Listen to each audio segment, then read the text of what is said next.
हमारे साथ सुधीर मुनगंटीवार जी मौजूद है, इनसे बात करते हैं। सर, जो रेती माफिया के ऊपर में आपने एक पक्ष रखा है अपना, उसके बारे में कुछ बताइए, क्योंकि ये जो चीज़ है देखो ये भैया, रेती माफिया ये हमने एक नई पैदाइश की है।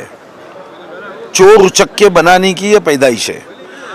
रेती से हमें जो रॉयल्टी मिलती है वो 500-800 करोड़ के बीच में है। हमने सीधा साधा तरीका अपनाना चाहिए, लोगों को चोर नहीं बनाना चाहिए। रेती खाने की चीज़ नहीं है। रेती कोई अपने तिजोरी में नहीं रखेगा, बैंक लॉकर में नहीं रखेगा। अब रेती का उपयोग ही करना है, हमने मुफ्त कर दिया।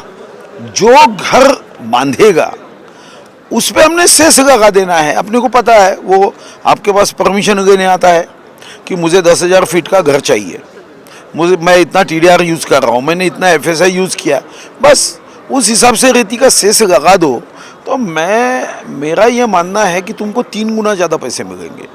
अभी आप बांधकाम कामगार का सेस लगाते हो, 1200 करोड़ रुपए तो वैसे ही मिलते हैं, 1500 करोड़ रुपए तुमको उससे मिलते हैं, तो ये भी सेस से मिलेंगे। तो आप ये रेती महंगी करके चोरी करने लगाने का, माफिया पैदा करने का, एक एडिशनल कलेक्टर को जगा के मार दिया, किसी तहसीलदार पे गाड़ी चगा के मार दिया। हर तहसीलदार को जो प्रामाणिक भी होगा उसको भ्रष्ट बनना पड़ता है ये व्यवस्था में। तो ये रेती मुफ्त कर देनी चाहिए। सर, इसमें रेती हर जगह पे यूज़ होती है, सारे कंस्ट्रक्शन, चाहे रोड हो, हाईवेज हो, फ्लाईओवर्स हो, तो उसमें भी रेती माफिया का बहुत बड़ा हाथ होता है। तो क्या इससे उन पर भी लगाम लग सकती है? अरे मुफ्त करने के बाद क्या है, आप अगर कोई ब्रिज बांध रहे तो ब्रिज की अनुमति ली जाती है। तो आपको तो पता है ना, ये 100 मीटर का ब्रिज बांधते समय आपको सैंड कितनी लगती है, बस उस पर सेस लगा देने का आसान तरीका है। तो आपको चोरी होने का डर नहीं। दूसरी बात हमने कही, अगर ऐसा नहीं करना है तो इतने लाखों बेरोजगार है, आप एक नियम कर दो कि चोरी करने वाले की गाड़ी पकड़ने के बाद गाड़ी भेज दे दी जाएगी उसको। तो कई लोगों को कितनी ट्रक मिलेगी, किसी को कुछ मिलेगा, हाईवा मिलेगा, तो उसका भी धंधा बढ़ेगा।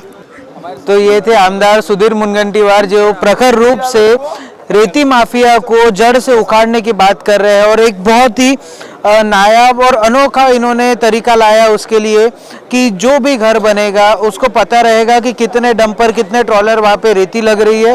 उस रेती के अमाउंट पर सेस लगा दो, जिससे गवर्नमेंट को भी डायरेक्ट पैसा मिलेगा, और साथ ही साथ जो भी फायदा है वो पूरा गवर्नमेंट के पास जाएगा, ना कि रेती माफिया के पास।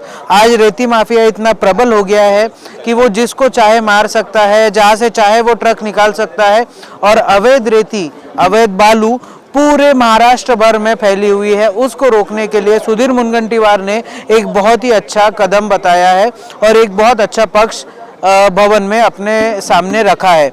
अब देखना यह है कि सरकार इनकी बातों पर गौर करती है या नहीं, ये देखने वाली बात है। वीडियो जर्नलिस्ट प्रवीण सूर्यवंशी के साथ मैं शांतनु अग्रवाल, महान्यूज़ 7 नागपुर।